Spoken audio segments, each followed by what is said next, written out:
लेकिन आशुतोष, शुरू आपसे कर रही हूं सर, ये बताइए कि बिहार में बड़ा एक सबसे बड़ा सवाल कौन बनेगा मुख्यमंत्री, और नीतीश कुमार के इर्द गिर्द सारी बहस आकर टिक जाती है।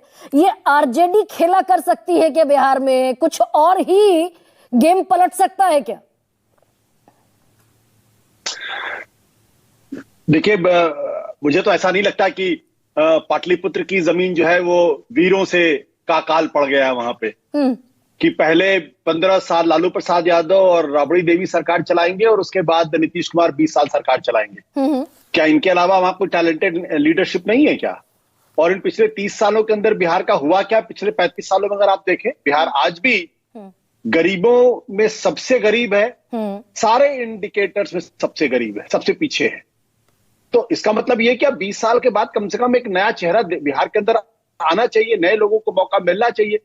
लेकिन हमारे यहाँ की जो लीडरशिप है, इस देश की लीडरशिप, वो सत्ता तो छोड़ना ही नहीं चाहती। वो तो ना तो उत्तराधिकारी पैदा करती है और ना ही नेक्स्ट जनरेशन लीडरशिप पैदा करती है। वो सिर्फ और सिर्फ अपने कुर्सी से चिपके रहना चाहते हैं।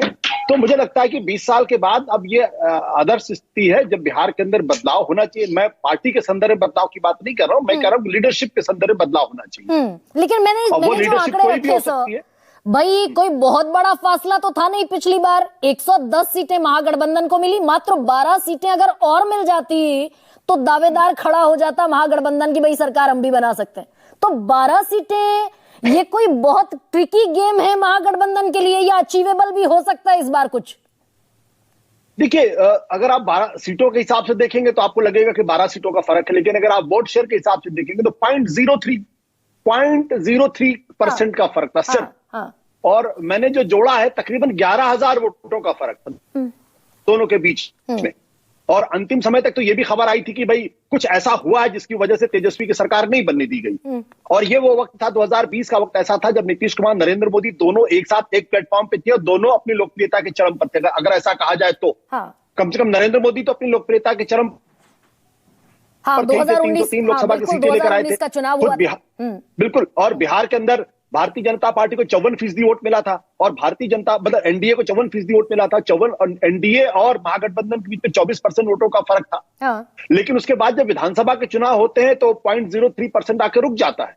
तो इसका मतलब यह है कि बिहार के अंदर नरेंद्र मोदी, नीतीश कुमार की मौजूदगी के बावजूद भी जब महागठबंधन के पास लीडरशिप उस तरीके से नहीं थी, तेजस्वी यादव बिल्कुल नए नए आए थे, तब भी बिहार बदलाव की कोशिश कर रहा था, लेकिन वो बदलाव नहीं कर पाया। तो आज 2025 के अंदर बदलाव नहीं होगा, मुझे इस बारे में कोई हैरानी नहीं होनी चाहिए। लेकिन यहाँ पर कमजोर कड़ी भाई आरजेडी के तौर पर तो सर आप दुरुस्त कह रहे हैं।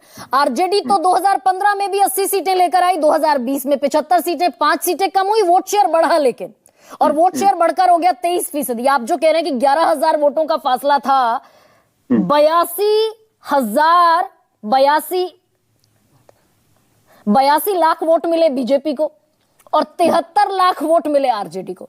लेकिन कांग्रेस कमजोर कड़ी भी थी क्या कि 70 सीटें दे दी लालू प्रसाद यादव ने लड़ने के लिए और जीत कर आई मात्र 19 सीटें, स्ट्राइक रेट 27% का।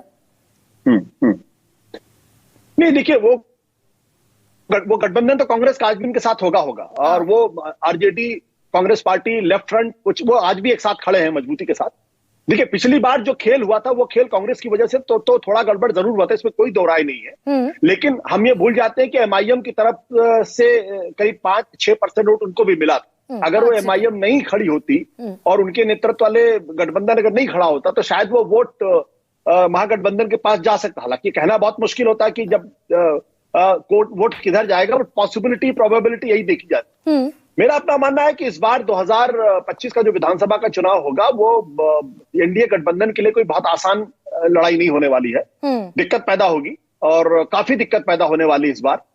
यही कारण है कि अभी भी अगर आप देखें तो भारतीय जनता पार्टी इस बात को लेकर बहुत कॉन्फिडेंट नहीं है कि नीतीश कुमार के नेतृत्व में उसको चुनाव लड़ना चाहिए या चुनाव नहीं लड़ना चाहिए, जबकि ये कंफ्यूजन 2020 के चुनाव में नहीं था।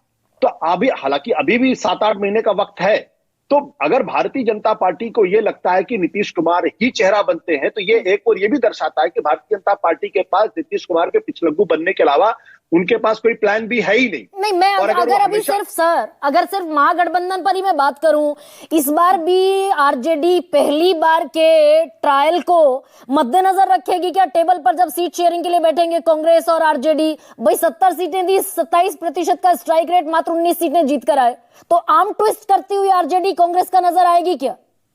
नहीं देखिए, मुझे लगता है कि आर्म ट्विस्ट वाला शब्द थोड़ा ठीक नहीं होता है, क्योंकि कोalition की पॉलिटिक्स है तो सारे राजनीतिक दल एक दूसरे को आंख दिखाते हैं और एक दूसरे से ज्यादा सीटें लेने की कोशिश करते हैं। पिछली बार कांग्रेस पार्टी ने ज्यादा सीटें ली थी, तो इस बार उनकी बार्गेनिंग पावर निश्चित तौर पर कमजोर होगी। लेकिन उस बार्गेनिंग पावर में एक चीज और है कि आज की तारीख में अगर आप देश के अंदर देखें तो राष्ट्रीय स्तर पर कम से कम कांग्रेस पार्टी को लेकर माइनॉरिटीज के अंदर एक बेचैनी दिखाई पड़ती है, दलितों के अंदर भी थोड़ी बहुत बेचैनी दिखाई पड़ती है। तो अगर आप शेयर अरिथमेटिक्स के टर्म से बात करेंगे, वोट परसेंटेज के टर्म से बात करेंगे, सीट के टर्म से बात करेंगे, तो कांग्रेस की बार्गेनिंग पावर इतनी स्ट्रांग नहीं बिहार के अंदर। लेकिन अगर बदले हुए राजनीतिक माहौल में अगर आप बात करेंगे तो ये आपको दिखाई पड़ेगा कि कहीं ना कहीं आप कांग्रेस पार्टी की स्थिति उतनी बुरी नहीं है जितनी बुरी लोग बताने की कोशिश करते हैं। लेकिन एक चीज और भी है, वो ये कि महाराष्ट्र के अंदर भी इस तरीके के सवाल खड़े किए जा रहे थे। देखिए, शिवसेना के बीच में, उद्धव ठाकरे, शरद पवार के बीच में, कांग्रेस बीच बहुत मार पिटाई होगी, लेकिन अंत में सब स्मूथली हो जाता है। लेकिन तो ये भी तो सच है धर्म है आशुतोष जी, ये भी सच है भाई, बीजेपी तब तक 100 सीटों पर ऐलान कर चुकी थी,